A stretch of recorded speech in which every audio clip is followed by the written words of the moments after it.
Assalamualaikum warahmatullahi wabarakatuh. Apa kabar sahabat Al-Fatah yang dimuliakan Allah? Semoga kita dalam keadaan sehat, dilimpahkan rezekinya dan diberikan keberkahan dunia dan akhirat. Amin ya robbal alamin.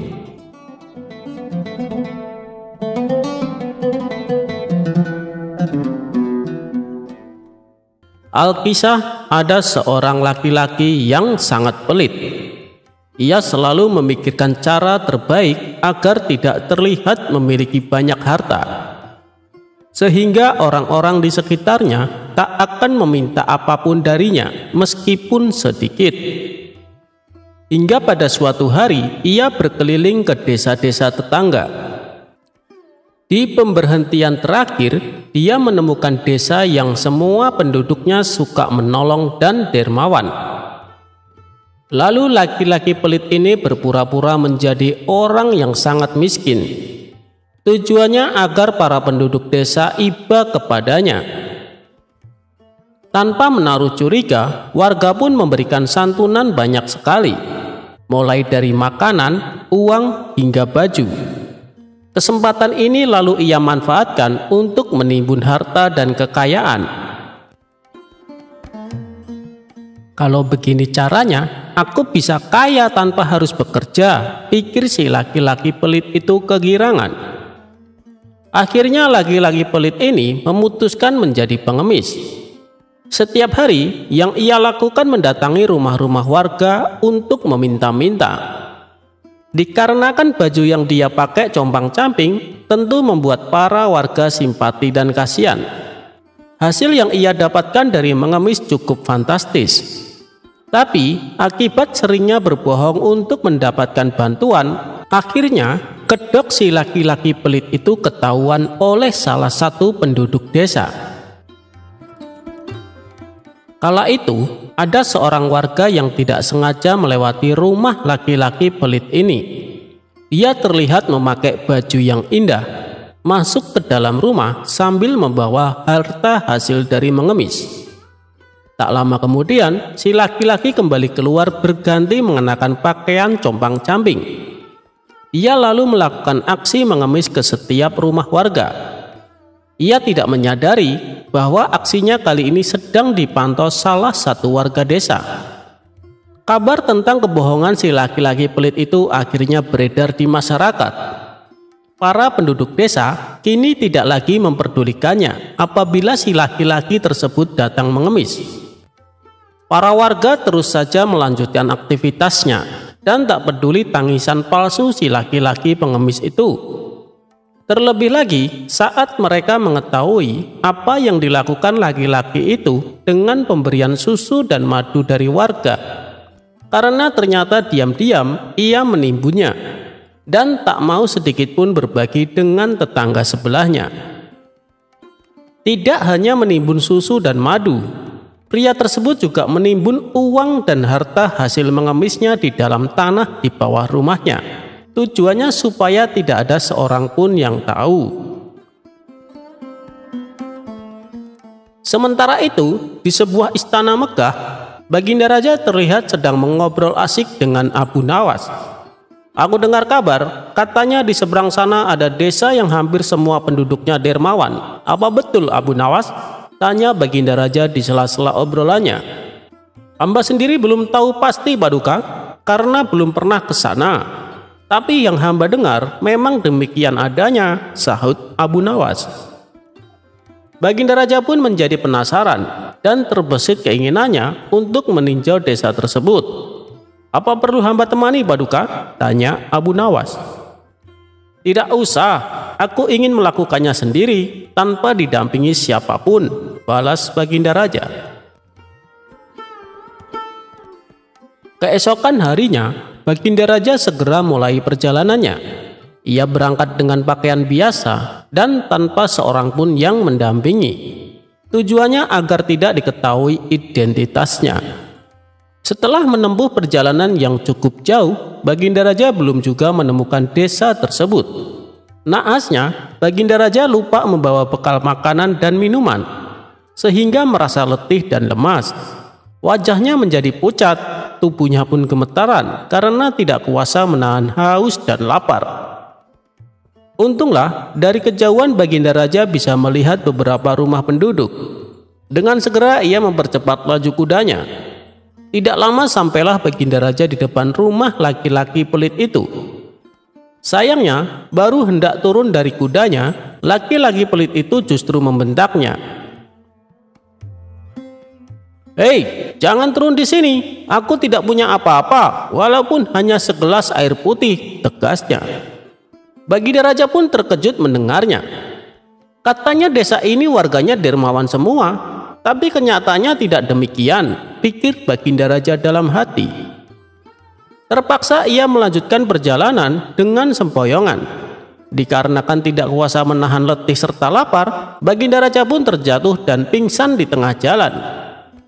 Saat ia tersadar, ternyata sudah terbaring di salah satu rumah warga.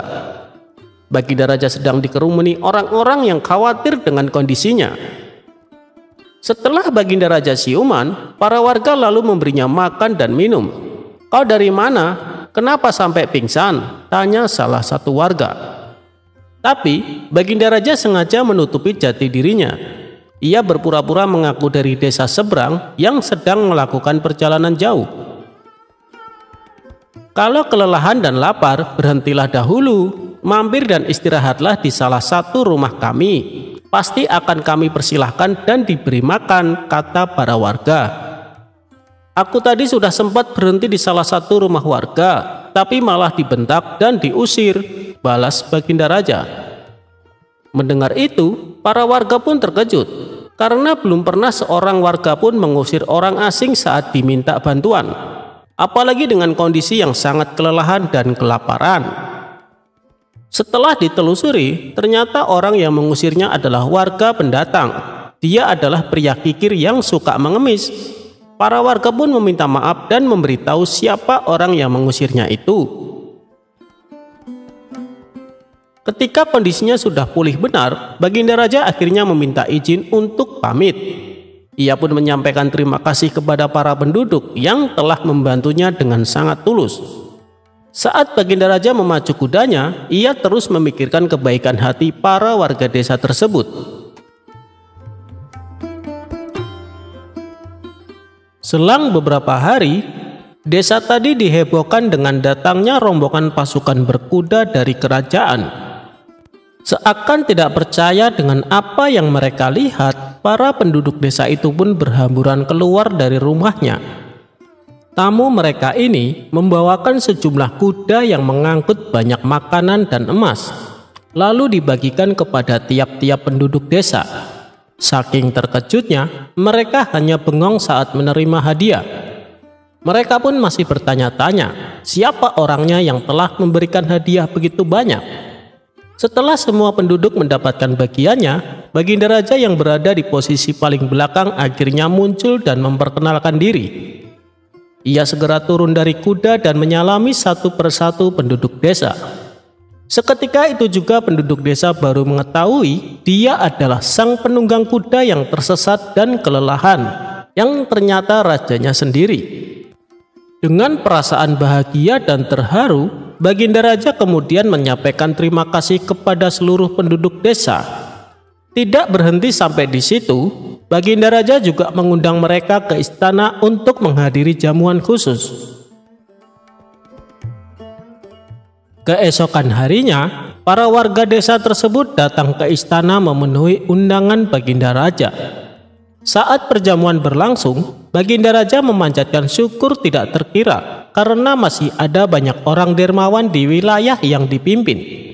Mendengar kebahagiaan Baginda Raja, warga desa yang baik hati itu pun turut bahagia. Tapi tiba-tiba di tengah-tengah acara, Baginda Raja dikejutkan suara tangisan seseorang yang merengek minta masuk ke istana. Dikarenakan penasaran, Baginda Raja meminta pengawalnya untuk mempersilahkan orang tersebut masuk dan menyampaikan keluhannya. Ternyata yang menghadap Baginda Raja adalah laki-laki pelit yang menolak membantunya beberapa waktu lalu. Di hadapan Baginda Raja ia menangis terseduh-seduh. "Kenapa Paduka tidak menuju rumah hamba saja?" Kenapa Paduka tidak menjadi tamu hamba saja? Andai saja Paduka menjadi tamu hamba, maka hamba juga akan turut diundang dan ikut memperoleh bongkahan emas. Si laki-laki kikir ini masih belum juga menyadari bahwa orang yang dibentak dan diusirnya tempo hari adalah Baginda Raja sendiri. Mendengar perkataan si laki-laki pelit, semua orang pun tertawa serta memintanya segera pulang.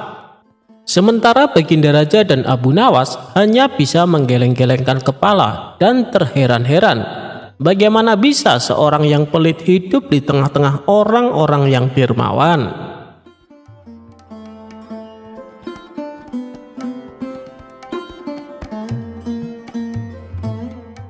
Melototnya saja membuat orang lari ketakutan. Padahal Abu Nawas sedang sakit gigi.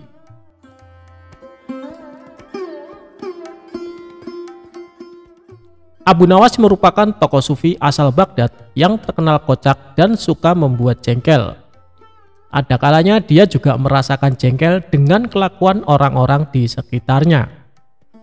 Wajar saja, karena Abu Nawas juga manusia biasa yang tak jarang pusing, bimbang, bingung, bahkan mungkin juga bisa marah.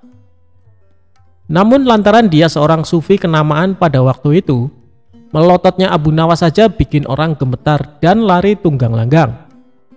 Padahal bukannya marah, namun Abu Nawas merasa pening dengan sakit gigi yang dideritanya.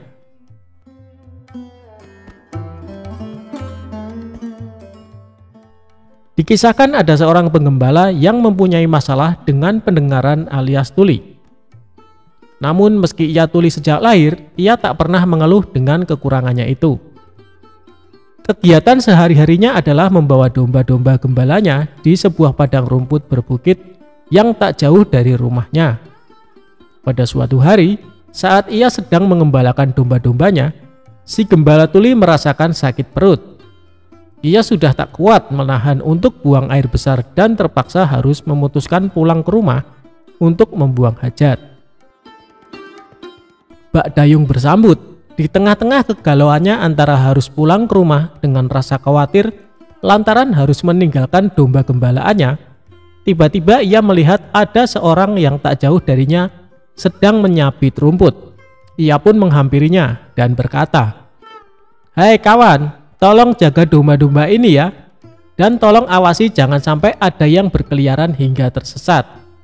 Aku akan pulang ke rumah sebentar untuk buang air besar," kata penggembala. Diketahui pemotong rumput tersebut ternyata juga tuli. Ia tak mendengar apapun yang pengembala itu katakan. Si pemotong rumput mengira kalau si pengembala mau meminta rumputnya. "Enak saja, mengapa kau tidak memotong rumputnya sendiri? Aku di rumah juga banyak hewan ternak yang harus kuberi makan. Sudah sana pergi, jangan ganggu aku," kata si pemotong rumput sembari menggerakkan tangannya. Karena sama-sama tak bisa mendengar, si penggembala mengira gerakan tangan yang dilakukan oleh si pemotong rumput merupakan isyarat bahwa dirinya menyuruh si penggembala agar cepat pulang. "Terima kasih kawan, engkau benar-benar telah menolongku," kata si penggembala. Maka ia pun bergegas pulang ke rumah. Setelah si gembala menuntaskan hajatnya buang air besar, kemudian ia kembali menemui si pemotong rumput. Si pengembala menghitung domba-dombanya dengan cermat dan ternyata jumlahnya masih lengkap. Sungguh luar biasa pribadi pemotong rumput itu. Ia benar-benar bisa dipercaya. Ia menjaga domba-dombaku tanpa mengharap ucapan terima kasih sama sekali. Sungguh pribadi yang luar biasa, gumamnya dalam hati si pengembala domba. "Oh iya, salah satu dombaku kan ada yang pincang. Lebih baik aku berikan padanya sebagai rasa terima kasihku. Ini akan menjadi makanan yang lezat untuk keluarganya," gumamnya lagi. Si penggembala lalu memanggul domba tersebut dan menghampiri si pemotong rumput. "Hei kawan, terimalah hadiah dariku, karena engkau telah menjaga domba-dombaku," kata si penggembala sambil menunjukkan domba pincangnya. Melihat hal itu, si pemotong rumput malah menjadi marah. "Dasar kurang ajar, aku tak melihat apapun yang terjadi selama kamu pergi. Kenapa kamu malah minta tanggung jawab atas pincangnya kaki dombamu? Dari tadi aku sibuk memotong rumput dan sama sekali tak tahu terkait kejadian yang menimpa pada kaki dombamu. Pergilah, kalau kau mendekat aku akan memukulmu, ancam si pemotong rumput dengan nada emosi. Si penggembala pun heran, kenapa si pemotong rumput malah marah kepadanya. Tiba-tiba lewatlah seseorang dengan menaiki kuda, tapi ternyata dia adalah seorang pencuri kuda yang telinganya juga tuli. Dan kuda yang ditungganginya adalah hasil curian. Si penggembala lalu berteriak memanggil si penunggang kuda. "Tuan, tolong katakan padaku, apa yang diucapkan si pemotong rumput ini? Aku ini tuli, Tuan, jadi aku tidak mengerti kenapa ia menolak pemberianku. Bahkan ia marah kepadaku," ucap si penggembala dengan nada emosi. Si pemotong rumput pun tak mau kalah. Ia juga bicara dengan nada teriak kepada si penunggang kuda. "Begini Tuan, dari tadi aku sedang memotong rumput dan tidak tahu apa-apa. Tapi tiba-tiba dia meminta tanggung jawab atas pincangnya kaki domba miliknya. Jelas saja saya marah dituduh seperti itu," ucap si pemotong rumput dengan nada marah juga. Si penunggang kuda kemudian turun dari kudanya dan menghampiri keduanya karena ia jauh. Ia mengira si pemotong rumput dan si penggembala kambing sedang memarahinya karena telah mencuri kudanya. "Iya benar, aku memang barusan mencuri kuda. Tapi aku sungguh tidak tahu kalau kuda ini adalah milik kalian. Maafkan aku kawan," kata si penunggang kuda. "Sudah aku katakan, aku tidak tahu apa-apa terhadap pincangnya domba orang ini," teriak si pemotong rumput. "Hei kawan, suruh ia katakan padaku mengapa ia menolak pemberianku," teriak si penggembala. "Iya, aku mengakui mencuri kuda, tapi aku tuli. Jadi aku tidak tahu siapa di antara kalian yang memiliki kuda ini," teriak si penunggang kuda. Di tengah-tengah keributan yang terjadi, melintaslah Abu Nawas di hadapan mereka. Kala itu Abu Nawas sedang mengalami sakit gigi. Jangankan bisa bicara, untuk menggerakkan mulutnya saja sakitnya bukan main. Ketika mereka melihat kehadiran Abu Nawas, mereka mengira Abu Nawas adalah seorang sufi yang alim dan sakti. Karena dari penampilannya menggunakan jubah, layaknya ulama sufi terpandang. Si pemotong rumput lalu menarik jubah Abu Nawas. Ia berkata dengan berteriak kepada Abu Nawas untuk meminta keadilan. "Tuan Sufi, tolonglah saya, mereka menuduhku melukai dombanya," pintanya. Tak mau kalah, si gembala juga berkata kepada Abu Nawas dengan nada teriak. "Wahai Tuan Sufi, aku hanya ingin memberikan domba. Tapi dia malah memarahiku," ujarnya. Bahkan si pencuri kuda juga ikut berkata, "Tuan Sufi, saya akui, saya bersalah. Saya sudah mengaku mencuri, tapi aku tuli. Saya tidak bisa mendengar perkataan mereka. Jadi saya tidak tahu siapa sebenarnya pemilik kuda ini," kata penunggang kuda. Mendengar pengaduan mereka dengan nada teriak, membuat sakit gigi Abu Nawas bertambah tidak karuan. Ia hanya bisa menatap tajam penuh amarah ke arah mereka. Bahkan mata hitam Abu Nawas menusuk tajam ke mata mereka bertiga secara bergantian. Melihat gelagat seperti itu, mereka mengira Abu Nawas sedang berusaha keras mencari petunjuk atas kebenaran dari situasi ini. Mereka bertiga pun mulai takut dengan sorot mata tajam Abu Nawas.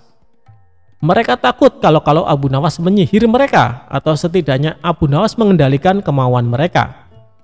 Melihat sikap Abu Nawas yang menakutkan itu, si pencuri langsung melompat ke punggung kudanya dan segera memacu lari kudanya kencang-kencang.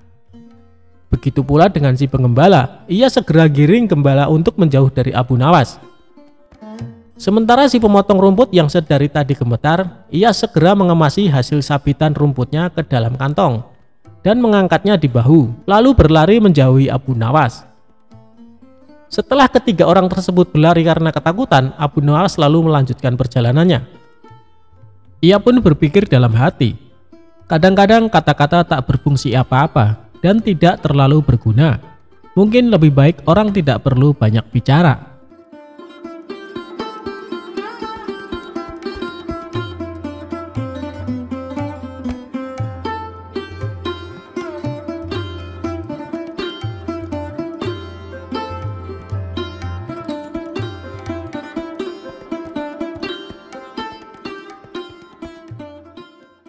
Abu Nawas dikenal sebagai sosok yang cerdas dan cerdik. Kepribadiannya itu pun tersebar di seluruh wilayah Baghdad, sehingga santri atau muridnya pun kian bertambah.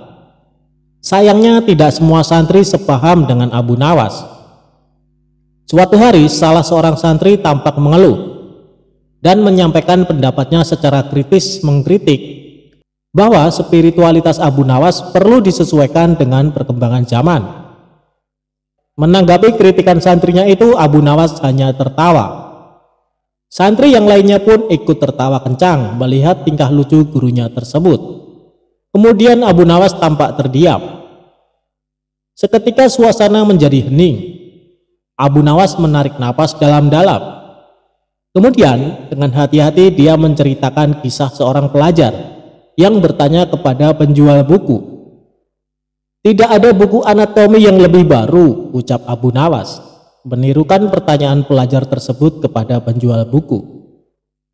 "Buku-buku yang ada di sini sudah berumur 10 tahun atau lebih," protes pelajar itu. "Dengarlah nak, tidak ada penambahan tulang apapun dalam tubuh manusia selama 10 tahun terakhir ini. Demikian pula halnya tidak ada penambahan apapun dalam kodrat manusia selama 10.000 tahun terakhir ini," ujar penjual buku menjawab pertanyaan pelajar itu. Mendengar cerita Abu Nawas, semua santri tampak diam. Suasananya pun masih hening. Kemudian hal lainnya membuat santri Abu Nawas protes, karena seringnya sang guru membuat lelucon. Setiap kali mengajar, hampir selalu ada gelak tawa dalam setiap ia bicara. Hal itu rupanya juga mengganggu sebagian santri yang sangat ingin serius tentang spiritualitas dan diri mereka. "Guru ini seperti badut," ujar seorang santri lainnya. "Oh tidak, kamu salah tangkap. Seorang badut membuat kamu menertawainya. Seorang guru membuat kamu menertawai diri sendiri," sanggah santri lainnya. Abu Nawas mendengar dialog antara santrinya dengan tersenyum. Abu Nawas tidak terganggu sama sekali dengan santrinya itu. Apakah sesuatu menjadi sungguh-sungguh benar jika tak seorang pun menertawakannya, pungkas Abu Nawas.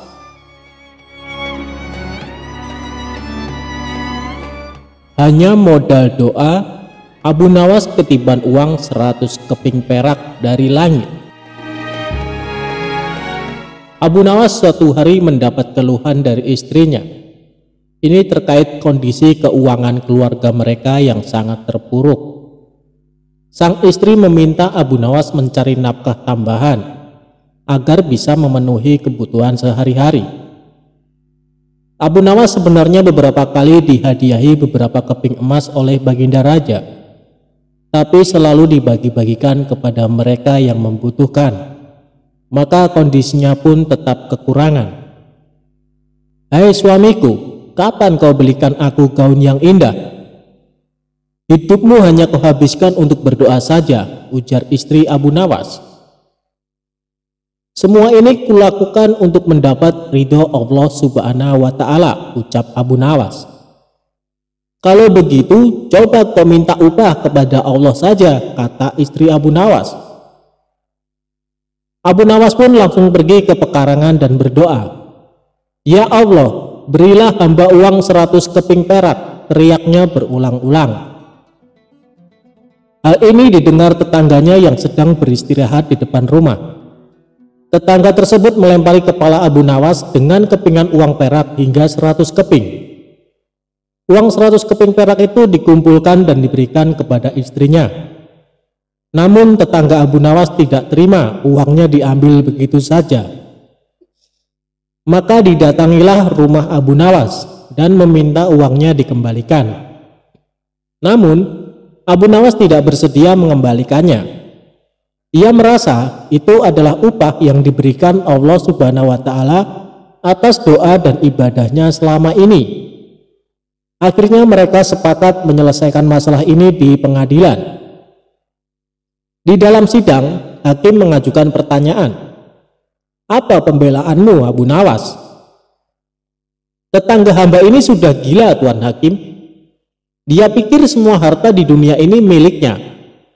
Jika dituruti, maka jubah hamba, kuda hamba, dan semua diakuinya. tutur Abu Nawas. Tapi itu memang milikku, sahut tetangga Abu Nawas. Akhirnya hakim memutuskan si tetangga telah mengganggu kekhusyukan ibadah Abu Nawas karena melemparinya dengan uang perak. Sebagai hukumannya, uang-uang itu menjadi milik Abu Nawas.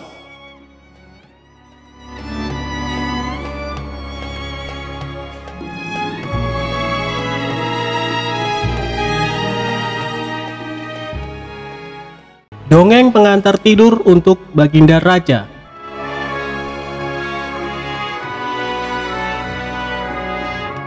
Pada suatu malam, Baginda Raja tidak bisa tidur. Meski sudah mencoba memejamkan mata, namun hasilnya tetap nihil dan ia tidak bisa tidur. Hingga pertengahan malam, akhirnya Baginda Raja memanggil salah seorang pengawal istana. Umumkan kepada seluruh rakyat kerajaan, barang siapa yang bisa membuat raja tertidur, maka akan diberikan 10 karung koin emas, kata raja. Penjaga istana bergegas memberi isyarat kepada bawahannya agar bergerak cepat. Sehabis sholat isya sampai waktu menunjukkan pada separuh malam, hujan gerimis belum juga berhenti. Tak lama berselang datanglah 2 orang peserta yang kebetulan pada malam itu tidak bisa tidur. Mendengar penjelasan dari pengawal istana, keduanya berminat mengikuti sayembara.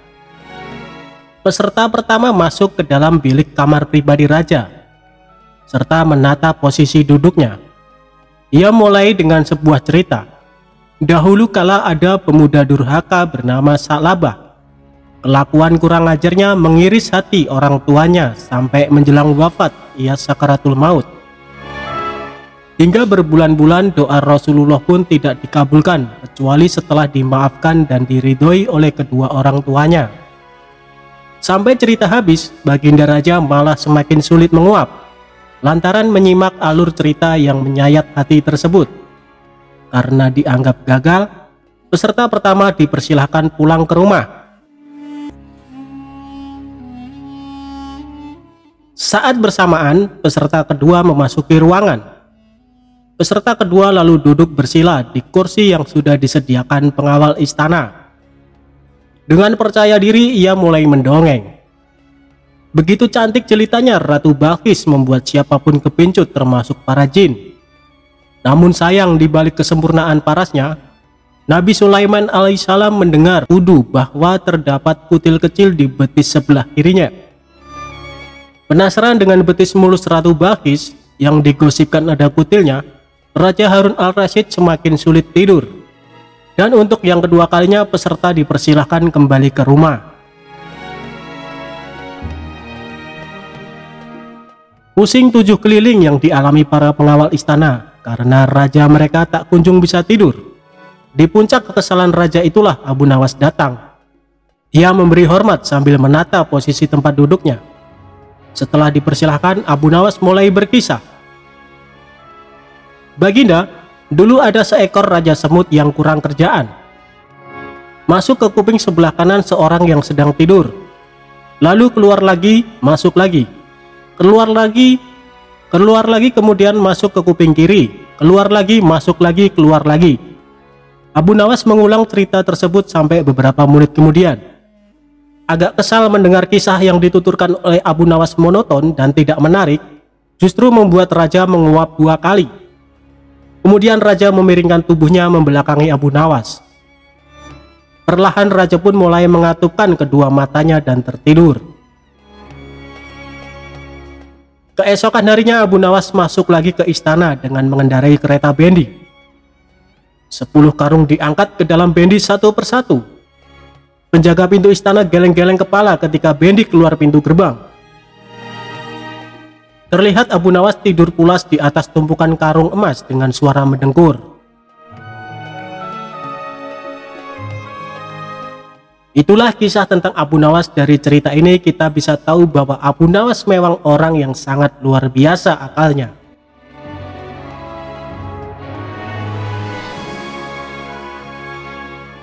Prajurit sombong kena batunya.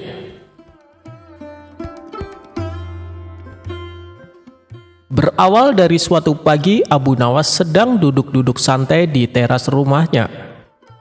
Mendadak datanglah beberapa prajurit istana. "Pak Tua, di manakah aku bisa menemukan tempat untuk bersenang-senang di daerah sekitar sini?" tanya seorang prajurit yang ternyata komandan prajurit. "Kalau tidak salah di sebelah sana," jawab Abu Nawas males-malesan. "Di manakah tempat itu?" tanya prajurit lainnya dengan sifat yang tidak menghargai. "Pergilah ke arah sana lurus tanpa belok-belok, maka kalian akan menjumpai tempat untuk bersenang-senang," jawab Abu Nawas. Rombongan tentara kerajaan itu akhirnya pergi juga menuju tempat yang sudah ditunjukkan Abu Nawas. Setelah beberapa saat, kagetlah mereka semua karena tempat yang mereka cari tidak ditemukan, kecuali hanya pemakaman yang sangat luas. Tentu saja hal ini membuat para prajurit berang, karena merasa telah ditipu oleh Abu Nawas. Mereka pun kembali lagi ke tempat Abu Nawas. "Hai Pak Tua, keluarlah engkau. Kenapa engkau berani sekali membohongi kami?" tanya sang komandan yang tidak tahu kalau yang diajak bicara itu sebenarnya Abu Nawas, si penasehat kerajaan. "Siapakah engkau ini berani sekali membohongi kami?" tanya salah seorang prajurit.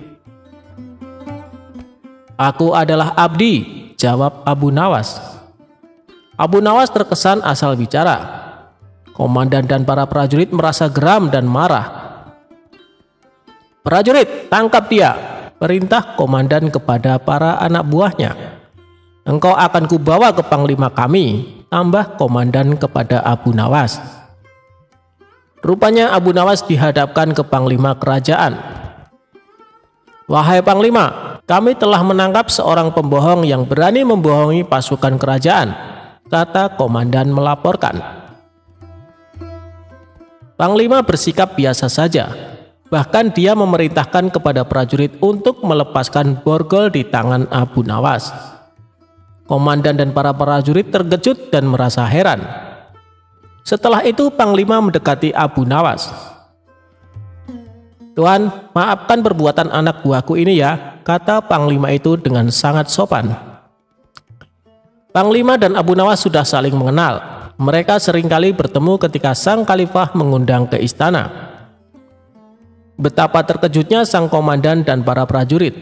Perasaan sombong dan congkak yang tadi menyelimuti mereka seakan berubah menjadi rasa takut. "Wahai Tuan Abu Nawas, sebenarnya kebohongan apa yang mereka sangkakan kepadamu?" tanya panglima. "Wahai panglima, mereka memintaku menunjukkan tempat untuk bersenang-senang. Tentu saja aku tunjukkan kuburan, karena kuburan adalah tempat yang lebih baik bagi orang-orang yang taat kepada Allah Subhanahu wa Ta'ala. Di sana pula dia akan mendapat hidangan yang nikmat dari Allah Subhanahu wa Ta'ala, terbebas dari rasa fitnah dan kejahatan manusia dan makhluk lainnya," jawab Abu Nawas serius. Panglima tersenyum mendengar penjelasan Abu Nawas. Komandan istana lantas buru-buru mendekati Abu Nawas. "Maafkan hamba Tuan Abu Nawas, andai saja hamba mengetahui bahwa Tuan adalah Tuan Abu Nawas, tentu kami tidak akan berani membawa Tuan ke hadapan panglima," kata komandan lagi. "Wahai komandan, apakah aku telah membohongi kalian? Bukankah aku berkata benar? Aku adalah abdi, dan setiap orang adalah abdi Allah Subhanahu wa Ta'ala, termasuk kalian semuanya," tutur Abu Nawas. "Anda benar tuanku," jawab komandan dengan malu hati.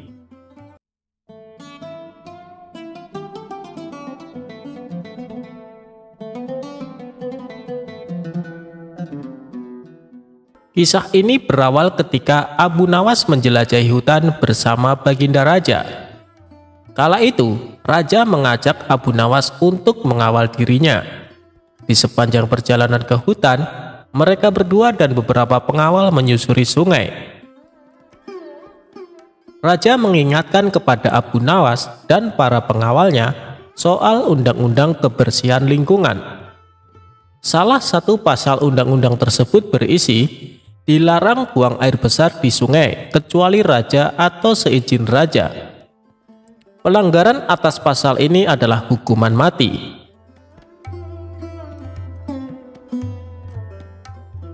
Di tengah pengembaraannya di hutan, raja kebelet buang air besar. Dikarenakan di dalam hutan, raja terpaksa BAB di sungai yang airnya mengalir ke arah utara. Ketika raja buang air besar, Abu Nawas ikut BAB juga di sebelah selatan raja.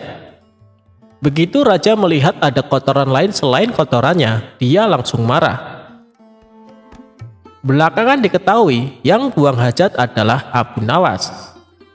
Demi hukum, Abu Nawas dibawa ke pengadilan. Ia divonis hukuman mati. Namun, sebelum hukumannya dilaksanakan, Abu Nawas diberi kesempatan untuk membela diri. Raja yang mulia, saya rela dihukum mati, tapi saya akan sampaikan alasan kenapa ikut buang air besar bersama raja. Itu adalah bukti kesetiaanku kepada raja, karena sampai kotoran raja pun harus aku kawal dengan kotoranku. Itulah pembelaanku dan alasanku, Baginda Raja. Hukumlah aku, jelas Abu Nawas. Tak pelak pledoi tersebut membuat raja terharu. Abu Nawas yang tadinya divonis mati, akhirnya diampuni dan diberi hadiah oleh Baginda Raja.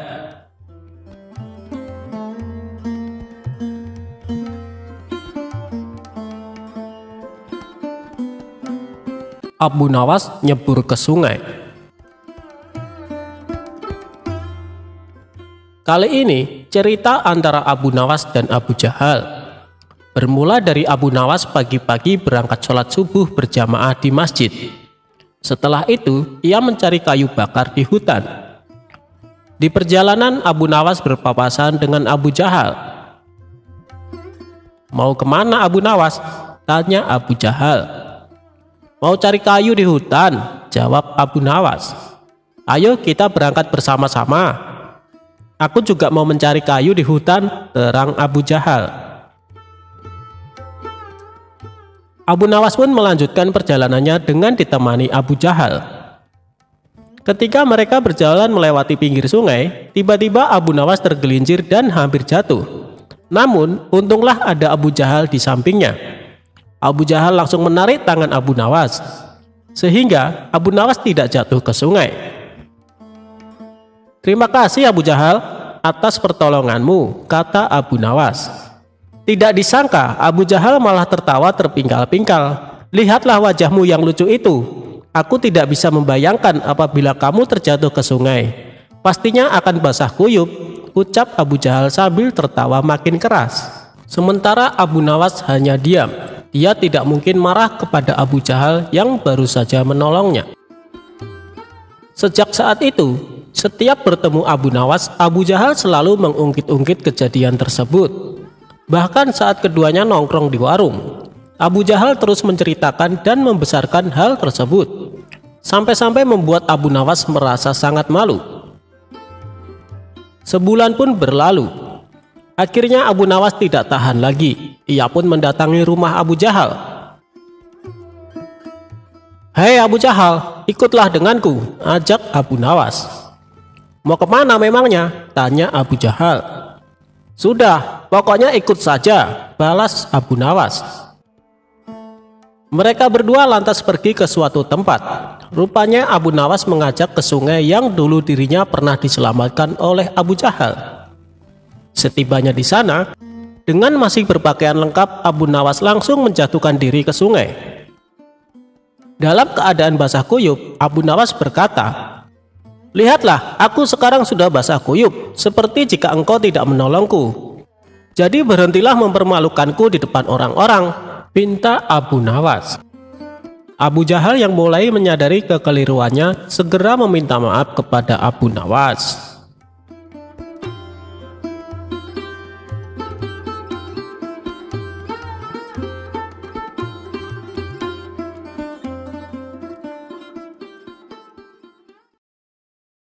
Abu Nawas dapat hadiah melimpah.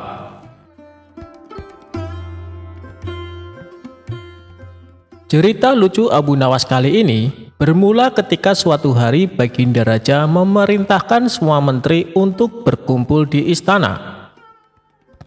Setelah semua bawahannya itu berkumpul, Baginda Raja lalu menyampaikan maksudnya. Kalian semua aku undang ke sini karena ada beberapa hal yang ingin aku sampaikan.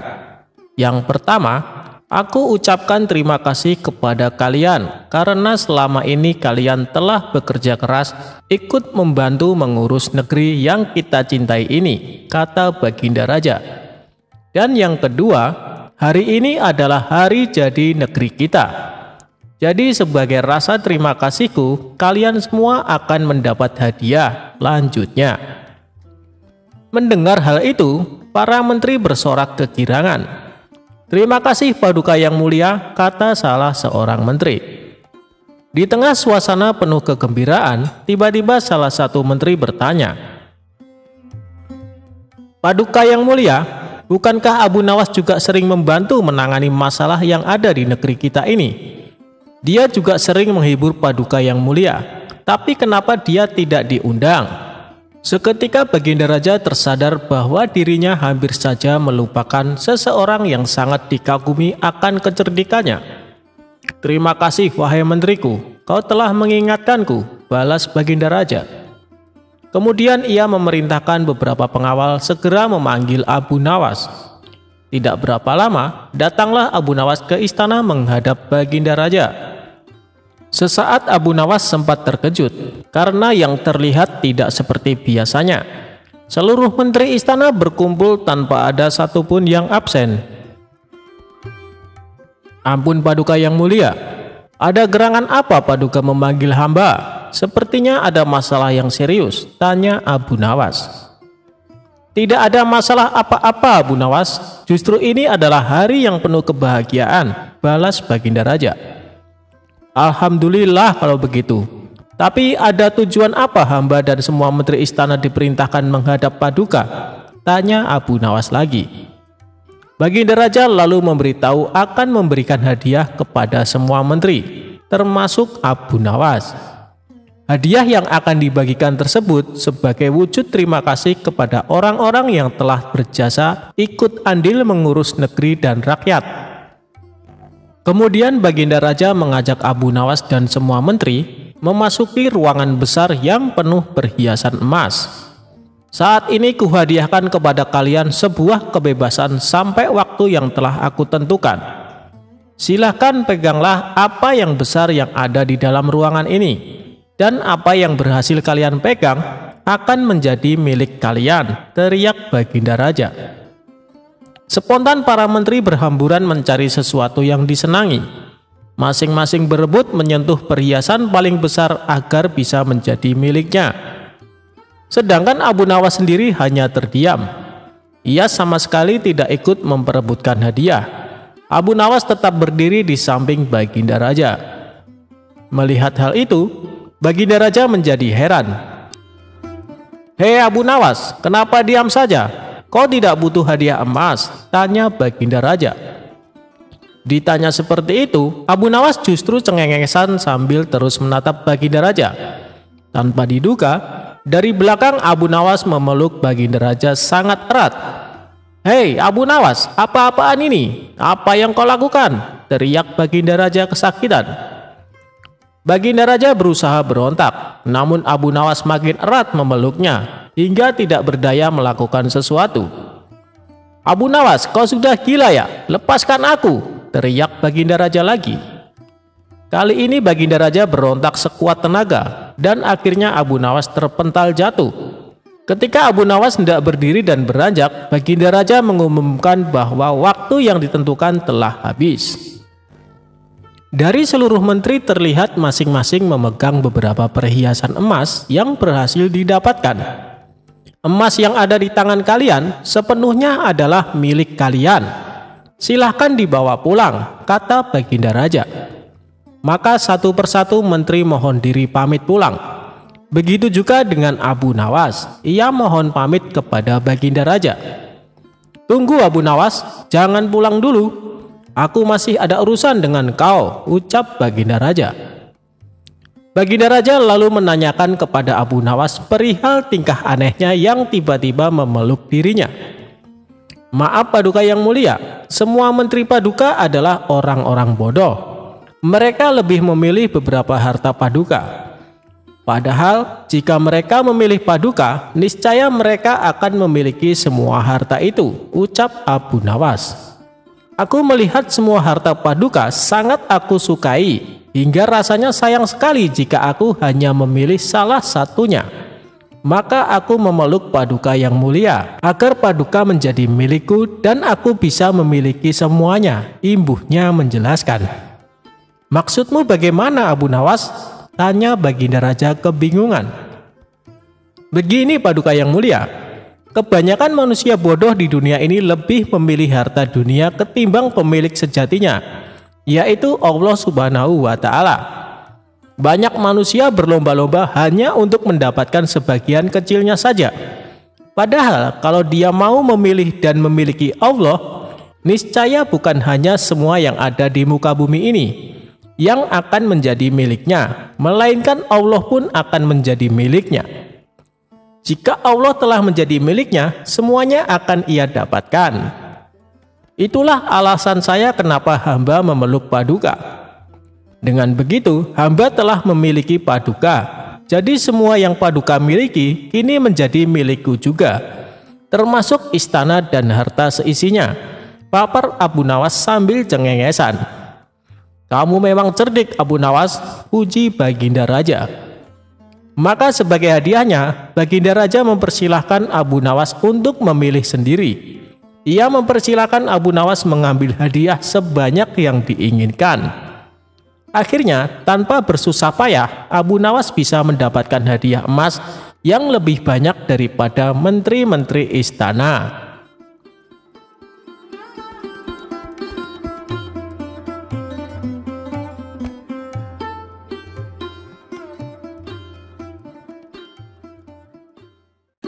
Imam Syafi'i enggan menyolati jenazah Abu Nawas.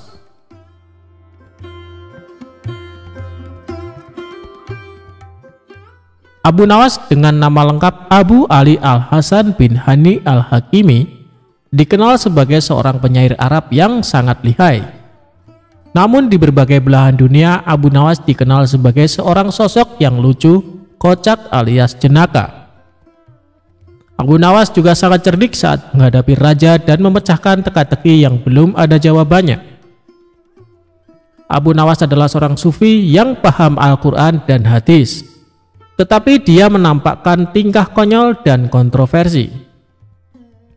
Dia hidup di masa Raja Harun Ar-Rasyid dari dinasti Abbasiyah, sekaligus hidup di masa Imam Syafi'i. Masa muda Abu Nawas dikenal sebagai pemabuk yang gemar minum khamar, bahkan dijuluki penyair khamar.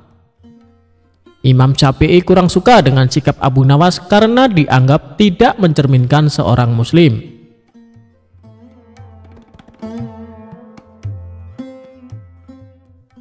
Suatu ketika Abu Nawas meninggal dunia dan kabar kematiannya sampai ke penjuru seantero negara Iran. Kabar wafatnya Abu Nawas membuat gempar penduduk Iran. Baginda Raja sebagai teman dekat Abu Nawas merasa sedih mendengar kabar tersebut. Sementara Imam Syafi'i juga mendengar kabar wafatnya Abu Nawas. Namun Imam Syafi'i enggan menyolati jenazah Abu Nawas. Sementara di satu sisi banyak warga berkumpul di rumah Abu Nawas untuk melayat dan mendoakan jenazah Abu Nawas. Ketika jenazah Abu Nawas hendak dimandikan, salah seorang warga menemukan kertas di saku Abu Nawas. Kertas tersebut ternyata berisi syair Abu Nawas yang ditulis terakhir kali sebelum beliau meninggal dunia. Adapun isi syair tersebut sebagai berikut.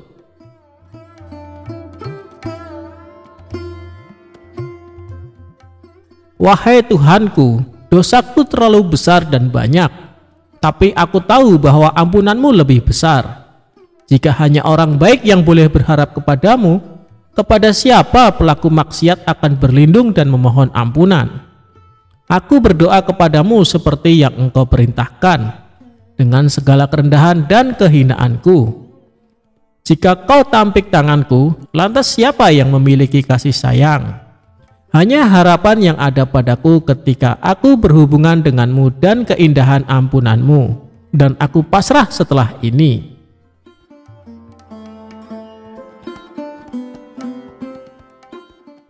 Kemudian salah seorang warga membawa kertas berisi syair Abu Nawas ke rumah Imam Syafi'i. Warga tersebut menjelaskan bahwa kertas tersebut ditemukan di saku Abu Nawas saat akan dimandikan. Setelah membaca syair Abu Nawas tersebut, Imam Syafi'i sangat sedih dan menangis sejadi-jadinya. Kemudian Imam Syafi'i pergi ke rumah Abu Nawas untuk menyolatkan jenazahnya. Itulah kisah syair terakhir Abu Nawas yang mampu meluluhkan pemilik mazhab terbesar, yaitu Imam Syafi'i. Semoga kita bisa mengambil hikmah dari kisah Abu Nawas yang hidup sezaman dengan Imam Syafi'i.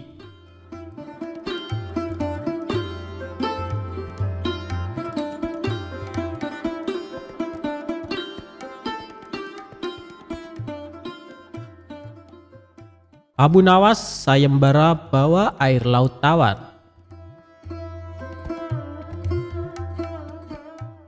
Kisah Abu Nawas kali ini berawal dari baginda raja yang memiliki seorang menteri kepercayaan dan senantiasa mendampingi. Menteri itu bernama Abu Jahal. Namun kepercayaan yang diberikan baginda raja sering dimanfaatkan oleh Abu Jahal untuk memperkaya diri. Terkadang ia meminta upeti kepada rakyat dengan mengatasnamakan baginda raja. Hal ini tentu saja membuat Abu Nawas geram, tapi tidak berani mengadukannya ke baginda raja. Sebab dengan kedudukan yang dimiliki, Abu Jahal bisa saja memutarbalikkan fakta dan menuduh Abu Nawaslah pelakunya.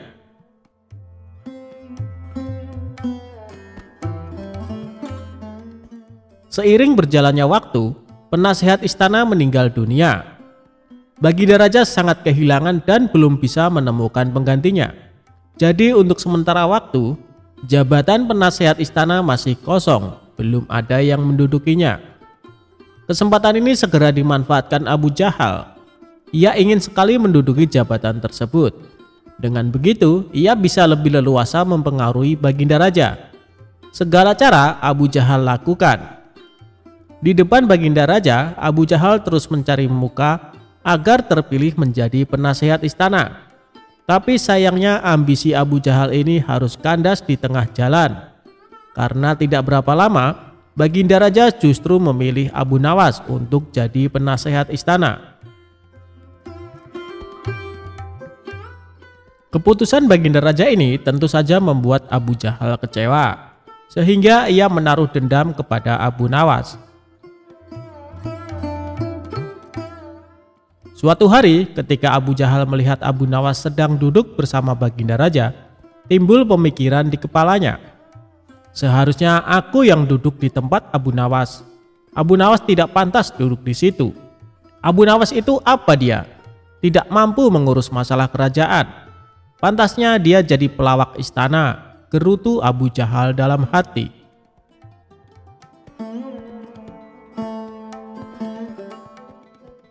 Merasa kecewa dengan keputusan baginda raja, Abu Jahal lalu menyampaikan keberatan. Pada suatu hari, saat baginda raja sedang duduk sendirian di singgasananya, Abu Jahal menghadap dan berkata, "Ampun Paduka yang mulia, hamba izin menghadap baginda raja." Baginda raja terkejut melihat Abu Jahal yang tiba-tiba menghadapnya. "Ada apa Abu Jahal? Apa yang ingin kau sampaikan?" tanya baginda raja. "Ampun Paduka yang mulia, hamba rasa Abu Nawas tidak pantas menjabat sebagai penasehat istana. Karena menurut hamba, dia tidak tahu apa-apa soal negara. Abu Nawas itu apa keahliannya? Cuma melucu," tutur Abu Jahal. "Tapi bukankah Abu Nawas terkenal cerdas? Dia juga seorang yang jujur," ujar baginda raja. "Apakah Paduka sudah meragukan kejujuran saya?" tanya Abu Jahal. "Bukan seperti itu, kamu kan sudah menduduki jabatan menteri istana.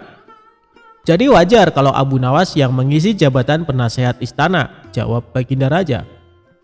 "Tapi hamba lebih berpengalaman Paduka yang mulia. Apalagi mengenai kenegaraan, hamba juga ahli berperang. Tubuh hamba kekar dan perkasa. lalu hamba sudah lama berbakti kepada Baginda Raja. Hamba rasa hambalah yang lebih pantas menjadi penasehat istana, ucap Abu Jahal. Melihat ambisi Abu Jahal yang begitu besar ingin menjadi penasehat istana, Baginda Raja akhirnya membuat keputusan. Ia ingin mengadakan sayembara antara Abu Nawas dan Abu Jahal. Maka dipanggillah Abu Nawas untuk datang ke istana. Singkat cerita, Abu Nawas pun datang menghadap Baginda Raja.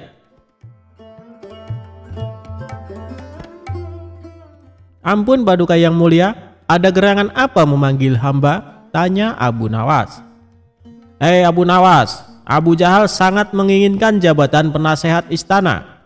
Dia minta supaya jabatanmu diganti olehnya.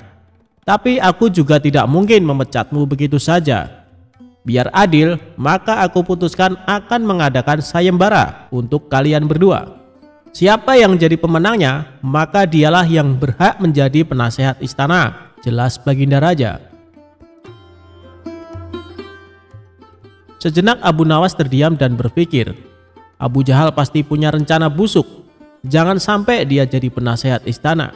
Bisa-bisa rakyat makin tertindas oleh kelakuannya, pikir Abu Nawas. Ampun Paduka yang mulia, kalau boleh tahu sayembara apa yang hendak diberikan? Tanya Abu Nawas. Aku ingin masing-masing dari kalian membawakan 1 gentong air laut, tapi yang rasanya tawar, perintah Baginda Raja.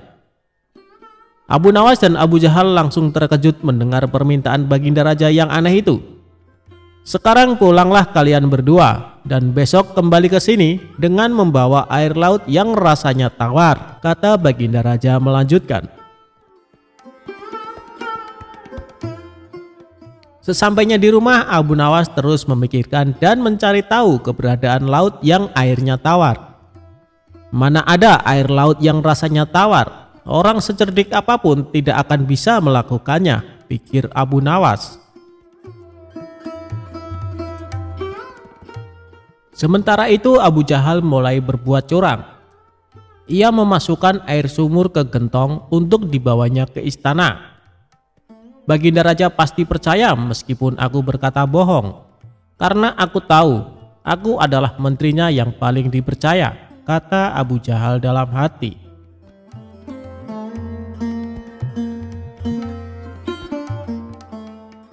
Keesokan harinya, Abu Nawas dan Abu Jahal datang ke istana dengan membawa gentong masing-masing.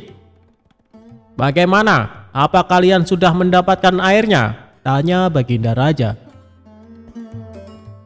Sudah Paduka yang mulia, jawab Abu Jahal dan Abu Nawas serempak. Kemudian Abu Jahal maju lebih dulu menyerahkan gentongnya.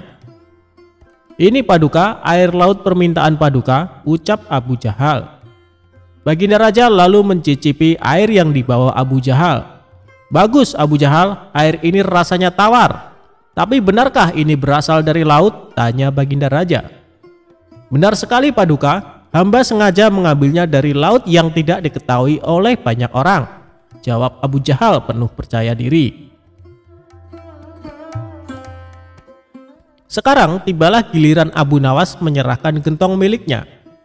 Ketika Baginda Raja mencicipi air yang ada di gentong Abu Nawas, ia pun langsung berkata, Hei Abu Nawas, kenapa rasanya masih asin dan getir? Yang aku minta air laut rasa tawar, ucap Baginda Raja.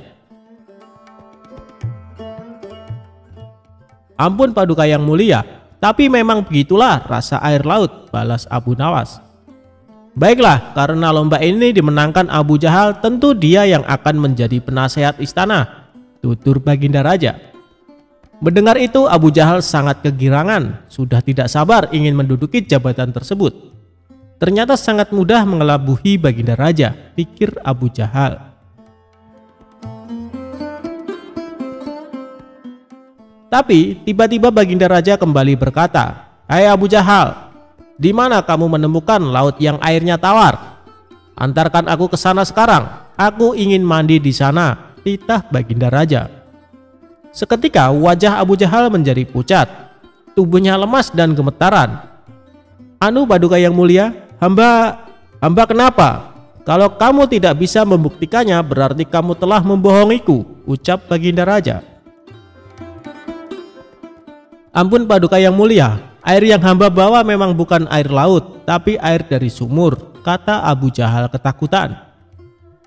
Kamu lancang Abu Jahal, kamu kira aku anak kecil yang mudah dikelabui? Karena kamu telah berani berbohong, maka sebagai hukumannya kamu bukan hanya gagal jadi penasehat istana, tapi juga akan dipecat dari menteri. Kamu juga harus menjalani hukuman penjara, bentak Baginda Raja. Kemudian Baginda Raja memerintahkan beberapa pengawal untuk menangkap Abu Jahal dan memasukkannya ke penjara. Kini tinggallah Abu Nawas di hadapan Baginda Raja. Hei Abu Nawas, bukankah kamu terkenal cerdik? Bisa saja kamu membohongiku, dan dengan kecerdikanmu itu, kamu tentu bisa menutupi kebohonganmu. Tapi kenapa tidak kau lakukan? Tanya Baginda Raja. Ampun Paduka yang mulia, hamba memang cerdik, tapi hamba bukan pembohong. Secerdik apapun manusia, tidak akan ada yang bisa mengubah rasa air laut menjadi tawar, terang Abu Nawas. Kamu benar Abu Nawas, itulah orang yang saya cari untuk menduduki jabatan sebagai penasehat istana. Cerdik dan jujur, kata Baginda Raja tersenyum puas.